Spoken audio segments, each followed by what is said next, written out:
जनता का मौन भांपने के लिए अब हम आप पहुंचे हैं करूला मोती मस्जिद के पास और जानेंगे कि आखिरकार यहां के वोटर के में जो वोटर हैं उनका क्या मुद्दा है, किन मुद्दों को लेकर के वो वोटिंग करेंगे। सबसे पहले आपसे बातचीत करेंगे, जानेंगे कि आखिरकार जिस तरह से 19 अप्रैल को मतदान होना है, किन मुद्दों को लेकर के आप वोट करेंगे। अच्छा, ये इलेक्शन में किस मुद्दों पे चलेंगे? मुद्दों पे क्या है, इलेक्शन भाई तो आज तक होती आई है, वो करती हैं। अब ये आज की लोकसभा सीट जो है पूरे देश के अंदर हो रही है, प्रधानमंत्री का चुनाव। हम अब तक बहुत परेशान रही है, पब्लिक आवाम रही है, हम चाहते हैं परिवर्तन आना चाहिए। नहीं, मैं मुद्दे अब मैं कैंडिडेट हमारा मुद्दे क्या हैं, किन मुद्दों को लेकर के आप वोटिंग करेंगे? मुद्दे हमारे वहाँ ना कोई स्कूल बना, किसी MP MLA ना आते, ना कोई अस्पताल बनाया। इतनी बड़ी बस्ती करूला की है, 2.5-3 लाख की आबादी है, यहाँ पे इस सुविधा कोई है ही नहीं सरकारी। जबकि जगह भी पड़ी, लोगों से कहा भी था पिछले MPओ से और सभासदों से और पार्षद से, विधायक से, लेकिन कोई भी जगह ऐसी नहीं बन पाई कि हम कोई अस्पताल बना दें गरीबों के लिए या कोई स्कूल बना दें।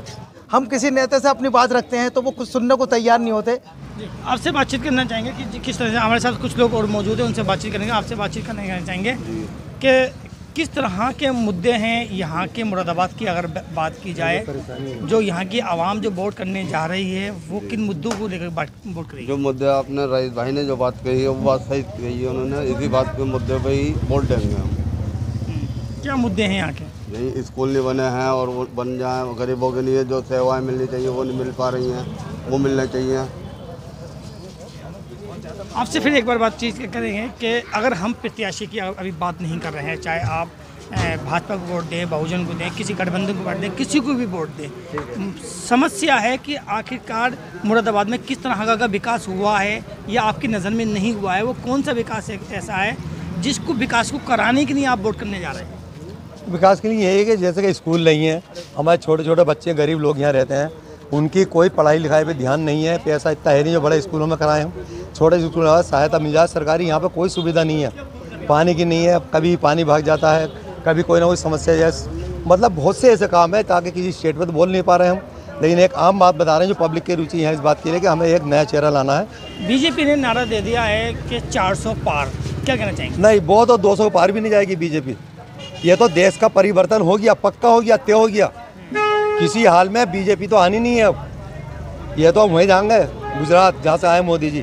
तो बीजेपी को रोकने के लिए क्या माना जाए कि गठबंधन मजबूती से लड़ा है? हाँ, गठबंधन में लड़ लिया है, अच्छा लड़ लिया, पूरे देश में लड़ लिया है, बराबर लड़ लिया। और ये गठबंधन ही हटाएगा क्योंकि हर पब्लिक इसमें हिंदू मुसलमान सिख ईसाई सब परेशान है, सभी परेशान है। कारोबार ख़त्म हो गया लोगों का, परेशान है, कर्जदार हो चुके हैं लोग, कहाँ से करें क्या, कारोबार पे ध्यान नहीं है बिल्कुल भी। अगर आपके इलाके की बात की जाए, क्षेत्र की बात की जाए करूले की, तो वो एक सबसे बड़ी समस्या एक स्कूल की है जिसको आप स्कूल, हाँ बिल्कुल, स्कूल नहीं है यहाँ, कोई ऐसी सरकारी अस्पताल है, कोई भी ऐसी सुविधा नहीं है जो सरकारी बच्चों में पढ़ सकें, वहाँ पे सरकारी स्कूल हो, सरकारी सहायता मिल जाए। आपसे बातचीत करना चाहेंगे कि आखिरकार 19 अप्रैल को पहले चरण में वोटिंग होने जा रही है, आप वोट करेंगे, किस मुद्दों को लेकर के वोट करेंगे? हम तो शिक्षा पर वोट करेंगे। स्कूल नहीं है यहाँ, मतलब अस्पताल नहीं है यहाँ, परेशानी ही परेशानी है। पूरे कलूरे में 70,000 कम से कम 70-75,000 की आबादी है, इस पर किसी का ध्यान ही नहीं है। बीजेपी ने 400 का पार का नारा दे दिया है। 200 भी पार नहीं होगी अब, कैसी 200 पार नहीं होगी। बीजेपी को कैसे हटा पाएंगे? क्या गठबंधन मजबूती से लड़ा है? हाँ, सब बढ़िया लड़ रहे हैं, गठबंधन भी अच्छा लड़ लिया है, बहुत मजबूती से लड़ लिया गठबंधन, लेकिन कैंडिडेट के ऊपर है, हम यहाँ कैंडिडेट को देख रहे हैं। और क्या किस तरह से क्या यहाँ के अगर बात की जाए पूरे मुरादाबाद की, तो पूरे मुरादाबाद में के कौन से मुद्दे हैं? क्योंकि मुरादाबाद स्मार्ट सिटी का है, आपने देखा गवर्नमेंट ने स्मार्ट सिटी इसको दिया, एक उपलब्धि है ना। पूरे मुरादाबाद में परेशानी ही परेशानी है। मुरादाबाद में विकास हुआ कब है? नाम है स्मार्ट सिटी, देख लो जाम का क्या हाल है, तरह जिधर को चले जाओ जाम ही जाम है, जाम ही जाम है, निकलने की परेशानी है। इस पार्टी ने हिंदू मुस्लिम ज़्यादा करी है, हिंदू मुस्लिम के चुनाव पे लड़ रहा है, हिंदू मुस्लिम ज़्यादा हो गया। क्या हिंदू मुस्लिम ये है कि उसमें हिंदू मुस्लिम के भाई नहीं है, ये वो कर रहा है। नहीं, बीजेपी सरकार की रही है सबका साथ, सबका विकास, सबका विश्वास। वो तो विकास तो चल जो भी कर रहे हैं वो कर रहे हैं हिंदू मुस्लिम ने, लेकिन ये जो पार्टी लड़ा रही हैं हिंदू मुस्लिम पर लड़ा रही हैं। तो बीजेपी जो है हिंदू मुस्लिम लड़ा रही है, आपस में लड़ाना चाह रही है हिंदू मुस्लिम को। तो बीजेपी को चाहते हैं आप? नहीं, हमें तो उसे चाहते हैं जो बीजेपी यहाँ का काम करे। बीजेपी को कैसे हटाएंगे आप?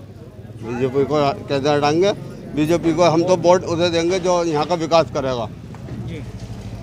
देखिए, विकास को लेकर के यहाँ के लोग काफ़ी स्कूल है यहाँ का बोल रहे हैं। बनेगा, सबसे कुछ अहम बनेगा। बात ये है कि जिस इलाके में हम खड़े हैं वहाँ की आवाम की जनता की मांग है कि यहाँ पर एक कॉलेज होना चाहिए, शिक्षा के लिए आगे बढ़ना चाहिए, क्योंकि अभी तक यहाँ पर कहीं भी MP आए हैं लेकिन उन्होंने अभी करूले की तरक्की के लिए कोई बात नहीं की है। इस बार शिक्षा को लेकर के यहाँ की आवाम वोट करेगी। लाइव अभी तक के लिए मैं शाहनवाज नकवी, मुरादाबाद।